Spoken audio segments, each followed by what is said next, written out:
www.jamiamadiniyajadid.org.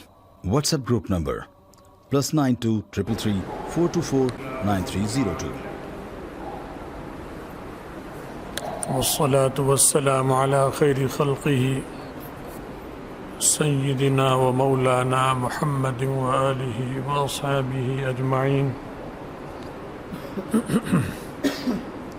أما بعد،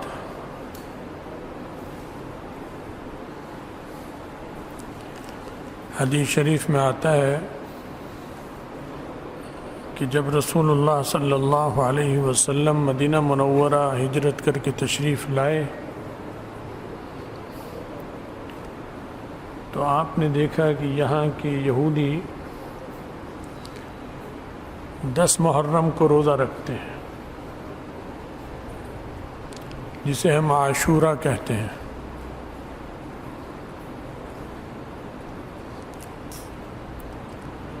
تو آپ نے وجہ دریافت کی ان سے کہ تم اس دن روزہ کیوں رکھتے ہو؟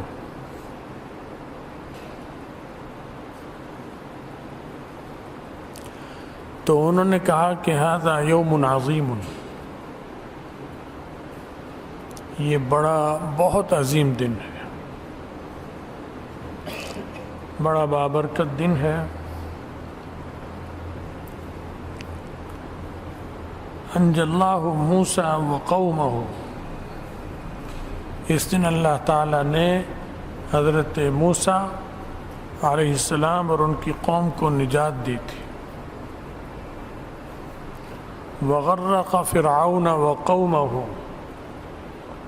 اور فرعون اور اس کی قوم کو اللہ تعالیٰ نے غرق کر دیا تھا،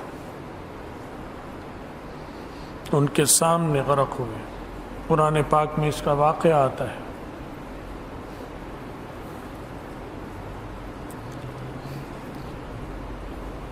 تو فصامہ شکراً،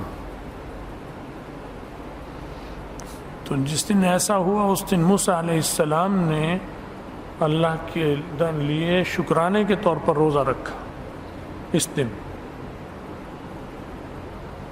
تو اس لیے ہم بھی روزہ رکھتے ہیں کہ بہت بنی اسرائیل پر اللہ کا انعام ہوا، اللہ نے ظلم سے، اس کے جبر اور قہر سے، اس کے تسلط سے، اس کی دہشت گردی سے نجات دے دی۔ وہ دہشت گرد تھا اور بہت بڑا لیڈر تھا،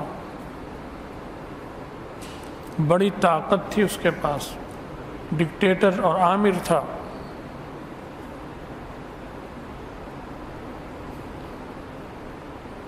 اور اس کی آمریت بہت بڑے خطے پر تھی، دنیا کے بڑے نامور چند حکمرانوں میں تھا فرعون۔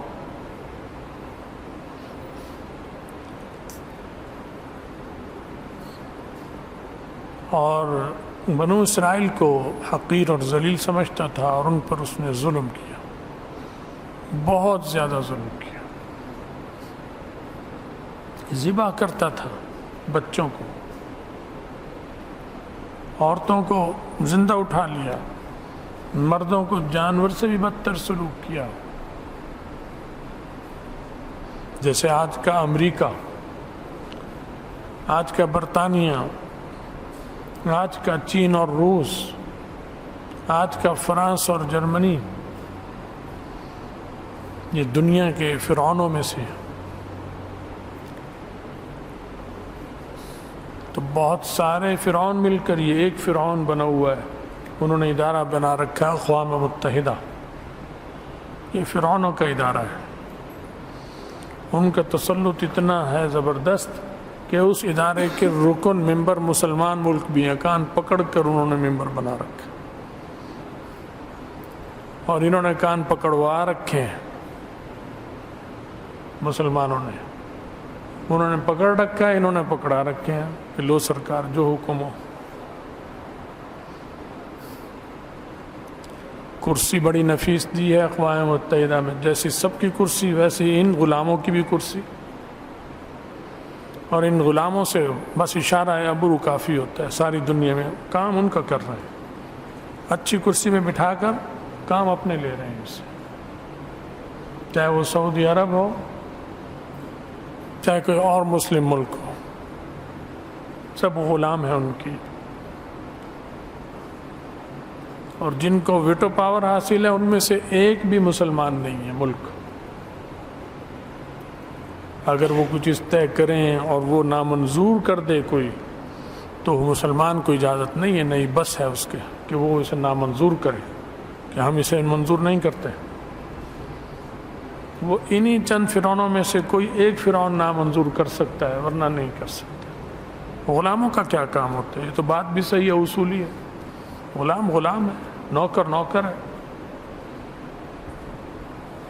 تو خیر بات لمبی ہو جائے گی.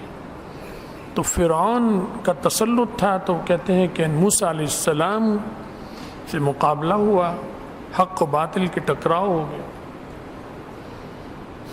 اس مارکے میں جب ظلم حد سے بڑھا تو ظلم بالآخر اللہ کی پکڑ آتی ہے، اللہ نے اسے غرق کر دیا، اسے بھی اس کی قوم کو بھی.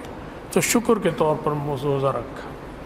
رسول اللہ صلی اللہ علیہ وسلم نے بات سن کر فرمایا کہ جب تم موسیٰ علیہ السلام کی پیروی میں روزہ رکھتے ہو تو میں تو نبی ہوں، اور موسیٰ بھی نبی تھے، اور جتنے نبی ہیں وہ سب نبی ہیں. تو نبی خود ایک قبیلہ ہے مقدس. تو جب تم موسیٰ کی تعظیم میں روزہ رکھو گے تو خود نبی کی تعظیم، وہ تو زیادہ حقدار ہے کہ ایک دوسرے کا خیال رکھے. تو میں بھی موسیٰ کی، تم سے زیادہ موسیٰ کے طریقے کو اختیار کرنے کا میں حقدار ہوں. تو اس میں نبی علیہ السلام نے ایسا جملہ ارشاد فرمایا کہ واضح ہو گئی بات کہ تمہاری پیروی میں روزہ نہیں رکھ رہا، موسیٰ کی پیروی میں رکھ رہا ہوں. کیونکہ یہودیوں کی پیروی نہیں کرنی ہم نے، عیسائیوں کی بھی نہیں کرنی، مشرکوں کی بھی نہیں کرنی. اس لیے کہ نبی علیہ السلام اور ان کے صدقے اس امت کو قائد بنایا. تو قائد کسی کے پیچھے نہیں چلتا، اپنے پیچھے چلاتا ہے. تو فرمایا کہ موسیٰ کی پیروی کا میں پھر زیادہ حقدار ہوں. لہذا نبی علیہ السلام نے روزہ رکھا.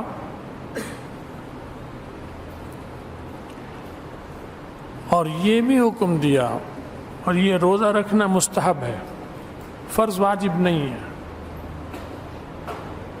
پسندیدہ عمل ہے. رکھ لے تو اچھی بات ہے، نہ رکھے تو کوئی بری بات نہیں، نہ ملامت ہے اسے. چنانچہ یہی ہے، مسلمانوں میں بہت سے رکھتے ہیں روزے، بہت سے نہیں رکھتے. جنہوں نے نہیں رکھا ان کا بھی پتہ نہیں چلتا، جنہوں نے رکھا ہے ان کا بھی پتہ نہیں چلتا. کوئی کچھ سارے معاشرے میں ایسے چلتا. فرمایا کہ یہ بھی فرمایا کہ چونکہ تم قائد ہو، یہ تو میرے لفظ ہیں، نبی علیہ السلام کے لفظ نہیں ہے. مقصد یہ ہے کہ نبی علیہ السلام قائد یہ آخری امت ہے. تو نبی سب نبیوں کا سردار ہے، تو نبی کی امت ساری امتوں کی سردار ہے. لہذا تم بھی روزہ رکھو، لیکن صرف 10 کا روزہ نہیں رکھنا، 9 اور 10 کا رکھنا ہے. 2 روزے رکھنے ہیں. وہ 1 رکھتے ہیں، ہم نے 2 رکھنے ہیں، تاکہ کوئی یہ نہ کہے کہ ہم یہودیوں کے پیروکار ہیں. یہودیوں کو حکم ہے کہ نبی کی پیروی کرو، کیونکہ نبیوں نے یہ کہا تھا کہ ایک نبی آخری آئیں گے، ان پر ایمان لانا. عیسائیوں کے نبی نے ان سے کہا تھا کہ ایک آخری نبی آئیں گے، اسمہ احمد، ان کا نام مبارک احمد ہوگا، ان کی پیروی کرنا. کسی نبی نے یہ نہیں کہا تھا کہ وہ آئیں گے اور وہ میری پیروی کریں گے. موسیٰ علیہ السلام نے یہ نہیں کہا اپنی قوم سے، تورات میں بھی یہ نہیں ہے. عیسیٰ علیہ السلام نے بھی یہ نہیں فرمایا کہ وہ نبی آئیں گے اور وہ میری پیروی کریں گے، تم نے ان کی پیروی کرنی ہے، یہ فرمایا. تو سردار تو آپ ہوئے نا. نبی علیہ السلام کے صدقے میں امت بھی سرداری مل گئی، امت کو، ساری امتوں کی سردار ہے یہ امت. تو جب نبی آخری ہے تو یہ امت بھی آخری ہے. تو جب دین آخری ہے تو یہ دین بھی آخری ہے قیامت تک کے لیے. فرمایا 2 روزے رکھو تاکہ یہودیوں سے مشابہت نہ ہو. لہذا یہ مہینہ محرم کا یہ آج سے نہیں، صدیوں سے بابرکت مہینہ چلا آ رہا ہے، صدیوں سے، ہزاروں سالوں سے۔ یہ منحوس مہینہ نہیں ہے، اور یہ اسلامی سال کا سب سے پہلا مہینہ ہے۔ آج 1444 ہجری ہے، کیونکہ یہ پہلا مہینہ شروع ہو گیا، محرم سے اسلام کا نیا سال شروع ہو رہا ہے۔ اب اگر خدا نہ خواستہ یہ مہینہ منحوس ہو تو ساری دنیا کو آپ یہ پیغام دیں گے کہ یہ سارا دین ہی منحوس ہے، ہمارے سال کی تو ابتدائی منحوس مہینے سے ہوتی ہے، یہی پیغام جائے گا نا، ہمارے سال کی ابتدا ہی منحوس مہینے سے ہوتی ہے، الیاذ باللہ۔ یہ مبارک مہینہ ہے، اور آج سے نہیں، شروع سے۔ موسیٰ علیہ السلام بہت پہلے آئے تھے نبی علیہ السلام سے پہلے، تو یہ اس کا ایسے اور مہینے بھی بعض ہیں مبارک پہلے سے چلے آ رہے ہیں۔ تو اس مہینے میں اگر حسین رضی اللہ تعالیٰ عنہ کی شہادت ہوئی ہے تو اس کا مطلب یہ ہے کہ جیسے ان کے اور بہت سارے فضائل ہیں، تو ایک فضیلت یہ بھی ہے کہ اللہ نے ان کو اس مہینے میں شہادت نصیب کی، اور اس مہینے کے 10ویں تاریخ کو شہادت نصیب کی، تو یہ تو مزید فضیلت ہو گئی۔ جیسے کہ کسی آدمی کی جمعے کے دن وفات ہو جائے تو اس کی وجہ سے یہ نہیں کہا جائے گا کہ جمعے کا دن منحوس ہو گیا، بلکہ یہ کہا جائے گا کہ ان کی موت بابرکت ہو گئی۔ جمعے کا دن منحوس نہیں، تو محرم کا مہینہ منحوس نہیں ہے، بلکہ محرم کی بابرکت مہینے کی وجہ سے کہا جائے گا کہ ان کی فضیلت کو مزید 4 چاند لگ گئے۔ تو یہ مسلمانوں میں بہت زیادہ جہالت پھیلی ہوئی ہے، کیونکہ پڑھتے نہیں، دین سیکھتے نہیں۔ اور خود ہمارے دوسرے خلیفہ حضرت عمر رضی اللہ تعالیٰ عنہ، ان کی وفات بھی محرم کے مہینے میں ہوئی ہے، یکم محرم کو شہید ہوئے، شہادت ہوئی ان کی۔ تو کیا اس وجہ سے کبھی اس کو کسی نے منحوس کہا مہینے کو؟ کوئی ایک آدمی بھی ہاتھ اٹھائے کہ ہم منحوس کہتے ہیں، بلکہ ان کے فضائل میں یہ بات ہو گئی کہ اس بابرکت مہینے میں اللہ نے انہیں شہادت نصیب کی، مسجد نبوی میں شہادت نصیب کی، بلکہ مسجد نبوی میں محراب میں شہادت نصیب کی، امامت کے دوران شہادت نصیب کی۔ یہ سارے فضائل بڑھ گئے ان کے، بڑھ رہے ہیں۔ ایسے ہی حسین رضی اللہ تعالیٰ عنہ کے فضائل ہیں۔ اسی طرح سفر کا مہینہ جو اس کے بعد آتا ہے، اسے بھی سارے سنیوں کی اکثریت جہالت کی وجہ سے منحوس کہتی ہے۔ کیا منہ دکھائیں گے دنیا کو کہ ہم جس دین کے پیروکار ہیں اس کا جب سال شروع ہوتا ہے تو سب سے پہلا مہینہ بھی منحوس ہے اور اس کا دوسرا مہینہ بھی منحوس ہے۔ تو جب ابتدائی نحوست سے ہوئی تو باقی 10 مہینے بھی تو پھر منحوس ہی ہوں گے نا، یا نہیں ہوں گے؟ جب ہم خود ہی منحوس بنا دیں گے اپنے دین کو، مذہب کو، تو پھر دشمن کی کوئی ضرورت نہیں ہے، ہم خود ہی اپنے دین اور مذہب سے دشمنی کر رہے ہیں۔ لہذا دین سیکھیں، حاصل کریں، پڑھیں، اپنی اولادوں کو پڑھائیں، اپنی عورتوں اور بچوں کو سمجھائیں اور بتائیں۔ یہ بابرکت مہینہ ہے۔ تو بہرحال 10 تاریخ کو اگر کوئی روزہ رکھے اچھی بات ہے۔ اس میں یہ بھی آتا ہے کہ اس دن عام دنوں کی نسبت کچھ بہتر کھانا گھر میں پکا لو، گھر کے افراد کے لیے، تو اس کی برکت سارا سال چلتی ہے۔ یہ آتا ہے حدیث میں کہ اس سے رزق میں فراخی آئے گی تمام سال کے لیے۔ تو عام دنوں میں اگر کھانا جیسا پکتا ہے اس کی نسبت ذرا بہتر پکا لیں، لیکن اپنے لیے، یہ نہیں کہ باہر دیگیں چڑھاؤ، یہ نہیں آتا، کیونکہ جب ہر گھر میں اپنے لیے اچھا کھانا پک رہا ہے تو دیگ چڑھانے کی کیا ضرورت ہے بھائی؟ کسے کھلاؤ گے؟ یہ تو غریب کو بھی یہی ہے کہ اس دن اچھا کھانا بنا لو، عام دنوں کی نسبت مالدار کو بھی یہی ہے کہ اس دن اچھا کھانا بنا لو عام دنوں کی نسبت۔ دیگیں چڑھاؤ گے تو کسے کھلاؤ گے؟ تو دین پر عمل جب کریں گے سارے تو کسی گھر میں ضرورت ہی نہیں ہوگی کہ دیگ پکا کے کھانا بھیجو اس کے یہاں اور اس کے یہاں اور اس کے یہاں، کیونکہ ہر ایک کے یہاں پکا ہوا۔